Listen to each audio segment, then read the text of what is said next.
Hey, hey, hey, you're now tuned in to Underdog Talk. I'm your host, Eric Jones Jr., the underdog with the heroic heart, and I have conversations with successful underdogs. And today I have a professional boxer mindset coach, Tyler Canning. How are you doing today, sir? I'm doing great, man. How are you doing? I'm doing good. I'm doing good. It's been a nice 4 day weekend for me. I'm a teacher, so I've been off the last few days, so I've been getting some rest, so I'm pretty good. Awesome, man. Well, thank you so much for having me on. I appreciate it. No problem. So before we get into today's conversation, our sponsor for today is ChristianDewan.com. Christian Dewan clothing line. It's at ChristianDewan.com. If you use the promo code Underdog Talk, you get 15% off. Underdog is spelled UNDERDAWG talk, and you get 15% off. We'll have hoodie. We got hoodies, sweatshirts, and t-shirts, but we're gonna have some new hoodies and sweatshirts coming out for the fall. So where was life? What was going on? What were you going through when you felt like there was nothing else going on? Like you was at rock bottom. You was like you felt like you was the real underdog. You didn't really, see what was going to happen in your future. What was life like? So when I was a kid, I was 15. I got locked up, just doing some bad shit as a kid, and I spent my 16th birthday in jail, and I was locked up for about 3 months, and I had already been boxing by the time I started boxing at a young age. I didn't really take it serious till after I got out. I was just basically in a really bad spot. I wasn't listening to anybody. I was going down running with the wrong people. And, coming from Wyoming and being a professional boxer, it was like, before I did it, there wasn't a thing, especially the town I came from was a pretty small town, about 5,000 people. And, I was told, oh, you're never going to be able to box and blah, blah. And I remember the day I got out, I told my coach, I had him with me, and he's my mentor, and he helped me through, really got me to believe in myself. And I got out of the jail that day, and I went straight to the gym. And from that point, that's where I feel like I've always kind of been the underdog, though, boxing out of Wyoming. You know, the first year I was out, I, I I went in and I got number five in the nation at nationals, and from anybody from Wyoming doing that was like it's nothing, not a thing. So that was a pretty big thing. And then the following year after that, I ended up winning a national tournament, and I won the whole thing. Was ranked number one in the nation, and it qualified me to go try out for the Olympics. I lost in the semifinals to go to the Olympics, but from that point on, I turned pro and I fought on HBO. I fought all over the world. I'm still fighting. Um, basically, yeah. I mean, I've been pretty much underdog my whole life. I think just but I like being the underdog. To be honest, man, just it kind of keeps me motivated to work hard. So I've used being an underdog to, help me really push through and train harder than I ever would have. Understand. I love it. I'm from a small town too. It's called Michigan City, Indiana. So I think we got more than 5,000 people, but it's a small town. So I definitely understand like when you do stuff and it gets nationally known or it's just known outside of your city, it's a big thing that that you did that. And then I know like other small towns that's close, like sometimes people are like, oh yeah, you're not gonna do nothing, you're just gonna get a job and live around here. And it's kind of like, how you gonna tell me what I'm gonna do? So before you went to jail, before you actually started boxing like professionally at a young age, were you fighting in the streets? Was you laying hands on boys, or was it more so you learned how to box and then that's how you got into boxing, or was it you got into fighting first before you got into boxing? So I kind of had gotten into boxing at a pretty young age, just because my dad, he boxed and he wanted to, he wanted me to be a boxer. So I actually had a punching bag at my house when I was like 6, 7 years old. So I was always kind of training, but I mean, I never really took it serious. Went to, when you're like 7, 8 years old and going to the gym and shit, you didn't really, I mean, I didn't think much of it. I was just kind of going because my dad was taking me. But no, I was fighting all the time. I was fighting. I got kicked out of my first grade school for fighting. Um, I was a dumb kid. I spent a lot, I didn't listen to nobody. I didn't take shit from nobody, and I looked for the fights wherever I went. That was kind of, I don't know. I think I might have took that a little bit from my dad because about he's like being the tough guy kind of thing. So I always wanted to, do that shit, but didn't work out for me back then. Yeah, understand. Because I know sometimes people, I know some kids when I was growing up, they were, they became boxers or they got their hands were registered. And it's like you can't really fight when your hands are registered. But it's sometimes it's like it's people that can fight in the streets that actually can box. Because it's a difference between fighting in the street for that 30 seconds that you see that seems like forever or that minute or whatever to actually going in the ring and actually going rounds. Like it's not easy. So I like what you said though. You did it because your dad, like you going to the gym. It's like, all right, I'm going because my dad's going. I'm not really going for nothing else. And as being a dad myself and taking my son to the gym and doing stuff, it's like, does he really go because he wants to, or does he go just because it's me? And but eventually, you turned out to be a good boxer. So eventually, hopefully, it rubs off on him too. So was your dad from the start? Was he like a part of your journey, or what? How was that relationship with your dad? So when I first, my dad was pretty abusive, and he wasn't a good person at the first part of my life. Um, I watched him abuse my mother, and just I watched. I mean, like I remember going to the grocery store and him just getting in fights with people for no reason and shit. Kind of like I seen him doing it, and that's kind of I literally did the same thing, which. But yeah, so it wasn't good at first. I mean, I always loved my dad, and I think he really did he meant well. It just he didn't know how to really show me, how to be a man like that. So it wasn't the best with him, but once I got out and he seen me starting to take the boxing serious, me and him actually we got back together, and he actually would come help at the gym, and he was with us a lot. I mean, I remember times like where we didn't have money and we'd drive to like Salt Lake City or Denver or all around the country. I mean, we'd go to all these places and be sleeping in the car and shit, and I'd have to fight the next day. So I did stuff like that all the time with him. So he actually did come around, and he really did start to be a better influence for me. And my coach actually came around he came in around right before I went to jail. And he was always talking to me, but he was a crazy old guy. I didn't listen to him all at first. I'm like, whatever, dude.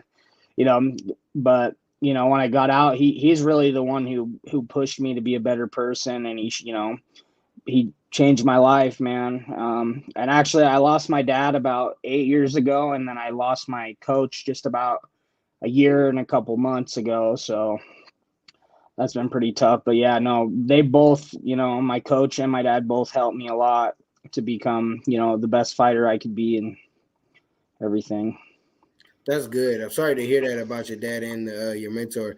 That's good that you had those influences because sometimes young men, we don't have those influences. We don't have where, if somebody doing something positive or doing something, because it could have been like you seen your dad fighting, but then he also took you to the boxing to show you actually what to do and not to actually just go out here and beat people up just to beat people up. But I like what you said. You said you had to sleep in the car and then go fight the next day. How the Yeah. hell did you do that? Because I know depending on, well, you said Denver, all these places is cold probably, and then you might not eat. Like, how did you? What inside you, or what drove you to like, all right, I'm gonna go in this fight? And did you win these fights, or was it like I'm losing here because I'm sleeping in the car, we don't got the money, and then I'm going and I'm losing the fight? Or was it like I'm gonna take all my frustration out and whip this dude ass that's in front of me? How did that go for you? Yeah, mostly. I mean, I lost. All right, I lost a couple fights. I mean, I had about 98 amateur fights, and I lost about 12 of them. So I was for the majority of time. Oh, sorry, dude. I don't know what the hell happened. No, but No, for the majority of them, I was winning. I found from a young age, I knew I had a talent for it. I just, I didn't take it serious. I didn't take it serious till I got out of jail. But I think me going to jail actually helped me a lot because I really understood, like, oh shit, like I'm going down this path. Like if I don't turn it around, and then like just all the like I had teachers and shit all the time telling me because like I was a pretty bad kid. I was getting in trouble, wasn't going to school, being a smart ass at school and stuff. And I had a lot of teachers like talking down on me, saying boxing's bad and I wasn't gonna do shit. And so I put all that frustration that I had for everybody, and especially like if I had to sleep in the car the next day, I was like, I'm not fucking losing this fight. I said we drove for 7-8 hours to get here. We're gonna fucking put on a show. So yeah, there's a lot of times, and I was always cutting weight too. I cut a lot of weight back, I wouldn't be eating, sleeping in the car. It's cold as shit. I mean, there was a lot of things, but it made me be a better man. Like today, like I'm so thankful I was able to go through that shit because I think going through hard times and shit like that really defines the person that you become. So I even now I love going through hard. I can't say I love going through hard times, but I like if I got shit going on, and it just builds me into a better person. So Yeah, definitely. I definitely understand that. It's similar with me, like people doubting that I could play basketball because I got short arms. It's like, all right, let's get on this court and see. And it's like I get where you like we not going this place, we not driving all these hours, and I'm gonna lose because you're gonna have to hear it on the way back. Like it's not where you just go and you gonna go and fight. You gonna if my son got me driving and he lose, yeah, it's gonna be a long drive on the way back. So yeah. I definitely understand that. So as time got on, did you have any injuries? Have you had any like moments where you were like, I don't think I want to fight anymore? I haven't ever had that. I mean, I did get to a time where I actually got with my girlfriend now, and I actually had stepped away from the gym for a little, like about a year. I didn't train or nothing. I was like, man, maybe I just want to have a family and shit. And I went for about a year, and then I was like, I can't do it. I can't not. Like, and I run a gym and shit now, and like I'll always be a part of the boxing. I think it's just in my blood to do it. I can't not do it. But and just recently this year, I actually tore my bicep in the middle of a fight. In March, yeah, in March 19th, I was in the middle of it was like my seventh or eighth pro fight, and I hit the guy, and I tore my bicep when I hit him, and I didn't really realize I had torn it, and I kept fighting, and then like I dropped him, and I stepped back and I looked at my arm, and my bicep was like into my like shoulder, like it was bad, and I ended up. I looked at my arm and I said, because I don't have any quit in me, I'd have fucking fought the whole fight, the whole fucking 6-8 rounds. I'd have fought with one arm. I looked at my arm. I said, I got to finish this shit, and I went out and I knocked him out one handed. And then another kind of cool story with that, I actually fought 3 months later after I tore it. I got surgery. Like I was pretty lucky. I got surgery. And the same shit, I had doctors tell me, oh man, you're not gonna be able to box again. Like this is a serious injury. And I told him, I said, fuck that. And I was literally in the gym. I was like in my cast at the gym doing what I could do. Cause like, I couldn't just not do anything. And I literally went and fought 3 months later and just to prove them wrong. I pretty much told the doctor, I said, you're either going to sign this so I can go fight again, or I'm fucking going to another doctor because I'm not. And he ended up signing me. I literally, the day I got approved was the day I fought. And I ended up going and I fought and knocked that dude out in the second round. So, um, that's just I like when people tell me I can't do shit. It's just, it makes me go harder. So, I love it. I've been in a not where fighting, but I had surgery my junior year of high school. So I had to have surgery on my right hand. and I love playing basketball. I actually had a metal plate. So at the hospital that is called Shriners, it's a couple of them in the U.S. The one I was at was in Chicago. So they got a basketball court. I see people playing. It's like, man, I see people playing. I'm gonna go play. I got this cat. It's an hour after my surgery. I went out there and I played and I won. And I never really played with my left hand like that, but I just was figuring. I even shot a couple times with my right hand, but it was like I understand that passion. Like, man, I don't care what y'all talking about. I can't go do nothing. You can't tell me what I can't do, and that's what I want people to get from this, from your story. Throughout the whole time, you said people told you couldn't do something. You went out there and did it. You went out there and knocked somebody out. You went out there and fought. You went out there and made a name for yourself. You took all that anger and all that stuff as a young child and turned it into something good. And that's what a lot of young people have to do. Sometimes, we go through life. We don't know who we're going to be born to, what our parents going to be like. We could have the Huxtables, or we could have, some crackhead people, or we could have abusive people, whatever, but you got to turn that pain into something, because we all have some type of purpose. Your purpose, like you said, you don't care if you're not boxing, you're going to be in the gym, you're going to be teaching kids, be showing them, hey, this is how you do it, and that's just part of who you are. And I love how you turned your pain into a purpose.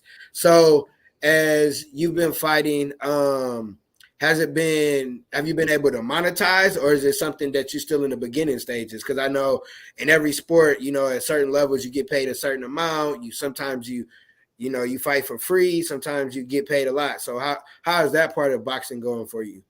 I've been all over the spectrum of getting paid. I mean, I made $600 my pro debut, and when I fought on TV, I made over $100,000. So it just depends on the fight. And, I've been doing a lot of stuff here. I've been fighting a lot in my town of Casper, where I live right now. I'm trying to build my record up, and so I can get more bigger fights down the road. And that's kind of where I'm at now, which those don't pay as much, but with sponsors and things like that, I do pretty good. But, yeah, I mean, it just kind of depends. Like, I get offers all the time to go, make a lot of money. It's just the fight's a lot harder. Or, you just more, just kind of depends on who you're fighting, really, is what it comes down to. So. Yep, totally understand. So I know that's like, wow, you get paid your first pro fight, 600, then you get a chance to be on TV, and you do it, and you get over $100,000. I know that was like, what the heck? I know, like, that was like, okay, I can really do this. Because when you're doing something and you'll do it for free, it's cool. But when you actually get that check and you like, oh shit, I could really get paid off doing this. Let me take this serious now, rather than just doing it. So I looked at one of your fights earlier today. I seen you were doing a good job. You were I think the dude name was Robert Daniels. Yeah. Yep. And they were like, you was hitting with the combinations. You weren't really trying to knock them out. So what kind of boxer are you? Everybody has a certain style. What kind of boxer are you? I think I'm more aggressive, kind of. I mean, I can do both. I can box and I can brawl. I think I can do both. Most fights end up I want to just hit them. But my defense is pretty good, and I don't get hit all the time either. So I've gotten pretty good to where I'd say I'm like a boxer puncher. I like to go at them, punch them, but I like to use my defense. And that fight that you're talking about right there, I was a bare knuckle. I do bare knuckle and boxing.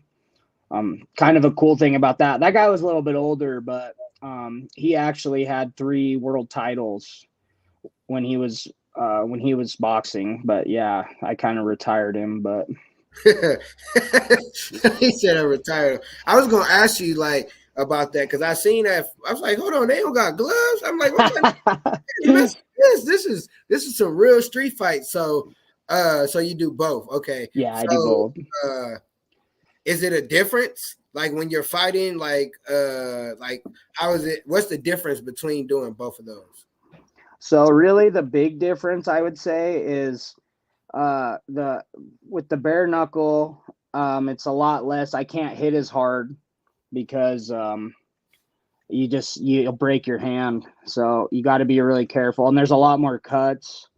I'd say boxing in general is worse, like brain trauma wise, because you have the bigger gloves. So when you get hit, like it knocks your brain around more.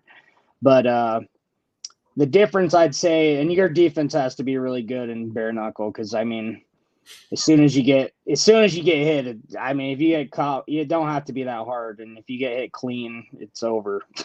So that's the big difference. But no, I actually love doing both of them. I haven't had a bare knuckle fight in a while, but I plan on doing that again too, hopefully here soon. Um, I really boxing's my first love though, and that's the big thing right now, and that's where the money's at. It's in the boxing. So I mean, it's boxing. If I get a good opportunity to go do a bare knuckle, I'll do that too. I actually I was ranked number they when they first started bare knuckle, because it's pretty new. They weren't sanctioning it, and they just started sanctioning it about 2 years ago. I was ranked like number 10 in the world, but at heavyweight, which I shouldn't even really be fighting heavyweight. I'm fat, but but yeah, I mean, I love both of them, but boxing's my first love, and I'll always stick through to that. Understand. So before we get into talking about like how you became a mindset coach, where do you see yourself with boxing? How old are you first, and then what do you see? Yeah, how old are you? I'm 30, so 30. So that's is that kind of old to not old, but that is that like where is that on the age range in boxing? I'd I'd say it'd be like I mean, a lot of people peak out in their 30s, but usually most fighters don't go past 35, 36. So I'd say, I have like 5 to 6 good years of boxing in me. So I do want to leave with all my senses and everything. So I probably doubt I'll fight past 36. That's probably when I'll fully go into like coaching and helping people. So So, being at 30, saying you got about a good 5, maybe 6 years left, what are two of your bucket list goals for boxing that you would want to do before you quit boxing and basically be a trainer or however else you're going to help others with boxing? I think I think I could win a world title. That's my big goal. I've been training for it, and I got to build my record up and get a couple on the higher level wins, which won't be too hard. I think at like 175, 168, I'll be able to get a world title. So that's kind of my goal, and that's basically where I'm heading to. That's my biggest goal is world title. But Yeah. So I hope that you get that. Because you like you said, you're the underdog. Like I like you almost got like one of those the boxing movies where they have the like it's like an underdog. Most boxing movies underdog story. I feel like you got that. Like you could have like a little Netflix movie on the boxing, and I hope that you get an opportunity to get in that ring and get several opportunities, because you never know what happens when you do get in the ring. So yep.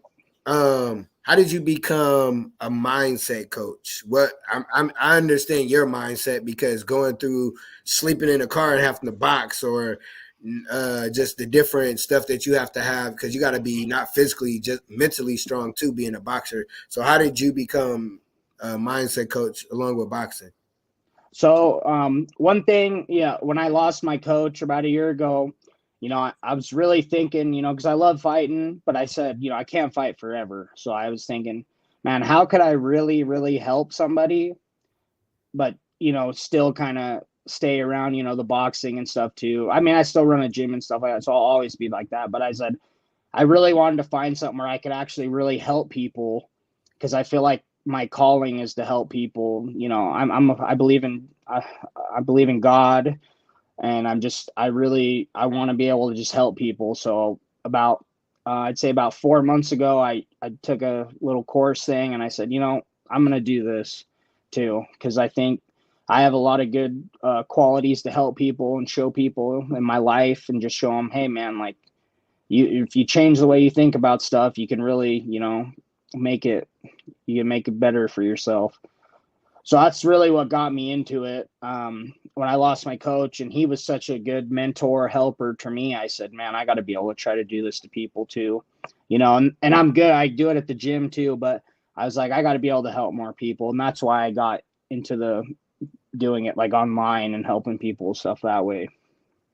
I love it. I love what you said though. You had a mentor, you had a coach, and a lot of times we don't realize how important, because growing up you don't really call him a coach. You might call him coach because that's what he does, but like you have a life coach or a mentor throughout that time that helps you, that'll tell you when you're doing stupid shit, or when like, hey, that I don't even know why you did that.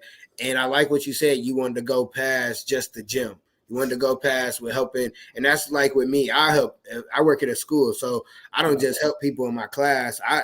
Any kid I see, I try to build bonds with all of them, but I want to be able to travel the world and speak and do those different things. Yep. So I definitely understand where you're coming from with that. Not just helping those that are close, but being able to help those all around, and having that mindset, and just having that coach was able to help you. So who's your like target audience? I know sometimes people have different people that they talk to, but who's your target audience? I think honestly, the biggest, I like to help like athletes, younger people, people like in their teens to early 20s, that want to, really change the way they think about stuff. I think that's my best audience that I can help people with. So that's pretty much who I like to work. It's not to say I won't work with, somebody older or something. Those are the people I feel like I can help the best. So. Definitely, and that's a good thing, because they'll gravitate to you. They'll be like, all right, he seemed cool, because a lot of times people think just because they have a title or they're this, that, and the third, like kids gonna listen to them. Kids want to be able to relate to somebody. Like they want to see somebody that looks like them. Oh, you got on jewelry. Oh, you got tattoos. Oh, but you do this and that. I can still do this, and I can still. So I love that you have a young audience. I'm the same way. My audience is like high schoolers though. But it's a good thing to help out young people, because if you didn't have that mentor, if you didn't, maybe your dad wasn't active, who knows where you could have went. You could have went left when you got out of jail. So it's always important to give back. So what are your goals? Just so you just started 4 months. So within when the time frame hits a year, what is your goals for your coaching? In a year, I'd like to have helped at least 100 people. I mean, in the 4 months, I've helped about, I'd say, like 30 people. So I think personally, I think I'll be able to hit 100 pretty easy. But the sky's the limit for that too. Like I think big, and I think you got to have really big goals. I don't know. I read a lot of like Grant Cardone stuff and the 10x rule, and just having really, really big goals, because I think the more you think about those big goals and the way it just kind of shit just goes into place. So like I said, if I can, I want to be helping millions of people if I can. So Definitely. that's a big goal. And just with my coach, if I wouldn't have had my coach in my life, I have no doubt that I wouldn't be in prison or dead probably right now, because I think everybody needs somebody in their life to kind of hold them straight, like, hold them kind of accountable. And, thank God I had him, to kind of keep me and just make me believe in myself, because I know, from where I was at, like with my mom and stuff, she tried to be good too, but she was always chasing guys and stuff. So like put me kind of in bad situations. And I don't think she meant to do that either, but like, I didn't have a lot of people that believed in me, and my coach stepped in and showed me like, hey, I believe in you, man. You got the talent, you got this. And I think everybody needs somebody like that in their life. And, like I said, my mom and dad, they didn't know how, like they never had that. So they were doing the best they could. So, but yeah, I definitely, that you said it perfectly. Like you got to have an example. Like as parents, I understand as a parent now, like there ain't no manual, it ain't no, oh, here you go, you got a child now, here you go, that's what you do. Hell no, it's none of that. It's like you have to figure it out. So you can understand some stuff, but then some stuff it's like, I can't understand that as a parent. But like you said, you just gotta have that one person, just that Yep. one person to be like, hey, I see what you're doing. I see you got big dreams, and that's all it takes for, especially a young person, is Yeah. for one person and it doesn't even have to be somebody famous, rich, anything. It just takes that one person to be like, man, I really see you doing this and doing it big, and you like, really? And now you believe in yourself. You believe in yourself, but it just takes that one person to push you. And like you Yep. said, you gotta have like a coach. You gotta have somebody because Michael Jordan has a coach, Oprah has a coach, Denzel has a coach. Like all these people that we look at, they have coaches in their field because they want to get better. Because you need somebody to see your blind side. You need somebody to Yep. be to, like you said, hold you accountable and keep it funky with you. Like, hey man, you're doing some Yep. stupid shit over there. That's not gonna help you. That's gonna end up you're gonna end up over here. And sometimes it's not your friends, it's not your family. It's somebody you meet online. It's somebody you meet at the grocery store. It's somebody Yep. that wherever wherever you at, you meet them and they help you out. And sometimes it's a stranger at first. You're like, who the Yep. hell? Like, who are you? Like, how do you know Yep. me? And then you keep rocking with them and they help you out, just like Rocky, like him and Yep. his guy. Like man, who are Yep. you? Like, how you gonna tell me this? And that's the Yep. person that you need. The person that'll make you look them upside your head, like, who are you talking to? And that's the kind of person you need because you don't want a yes person. You want somebody Yep. that's gonna keep it real with you to help you get better. And it's not always about money, it's about being a better person. Because Yes. you could go out there and you could be a boxer and be a horrible person and come home and smack people around, knock people out just because you know you can, because you got the ability to. But it Yep. takes you to be a better person because that's some of the stuff you saw. So Yep. man, I love your underdog story. I don't know what I'm going to name this yet, but I always try to think of something that catch people's eye. But before we get into how people can reach you, I need 3 tips. 3 tips for people that feel like they the underdog. They don't got it going. They got something, but they don't really know what to do with it. I would say find like a coach or somebody in your life that I feel a lot of the times like parents and like family aren't the best at stuff like this because they really love you, so they might let you get away with a little bit more stuff. I think you should find a coach or even a mentor, just somebody in your life that's doing good.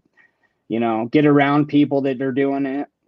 Um, I'd say too, write your goals down every day, and you need to get a system for everything you want to do. And I noticed when I started, I used to not. I mean, I did a lot of stuff without even writing my goals down. But if I would think about it every day, but it's really, really good to write your goals down and to have stuff like that.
I don't know what the like. I started getting a call and I canceled it, and my whole screen. It's cool, man. I figured that's what it was because you looked and you were like, oh shit. And I was like, it's somebody called. I knew that's what it was. I ain't tripping. I know where to, I know where to edit it at, so I'm cool. So Okay. just start. I think you were tip number 2. You were talking about writing your goals down. So that's Yep. where you left off at. Okay. Yeah. So the biggest thing you could do, write your goals down. Don't be, write. I write daily goals, weekly goals, monthly goals, yearly goals, 10-year goals. I mean, you can't go wrong with writing your goals down. Um, it really does help, and even just writing them down every day, it really keeps your mind like you think about it all the time. Which if you really want something, you got to be thinking about it all the time. You got to be dreaming about it. You got to be always wanting to make it right. um, and then I would say tip 3, I would say just go for it. Go for your dreams. There's if I wouldn't have kept boxing, and I don't even know where I'd be at right now. I have no idea. I don't listen to everybody that are gonna. I mean, nobody's gonna know like what you can do. Like, I think more people are getting open to people like going out and doing what they want. But I mean, I feel like when I was in high school, like everybody's like, oh, just go to school for 10 years and go be like a doctor. That's like what everybody. But go for what you're like, just go for it. Like, go for your dreams and don't look back.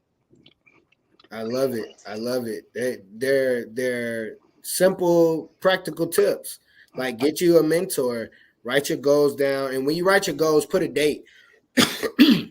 Excuse me, but put a date on it because I sometimes write a goal and it's like, okay, I'm gonna finish this goal in a month, but it's like, okay, I want to finish this goal by the 15th, or I want to finish this goal Yeah. by whenever, and that's gonna push you to get that done. And like you said, writing it down every day or just writing down what you want to accomplish, it helps because you're looking at it and you're thinking about it. You're like, okay, how can I get this done? Oh, I need to call such and such. Oh, I need to do this email or whatever it is that you need to do. And then the last thing, what? Oh, I got the rambling. The last thing. What was the last tip you said?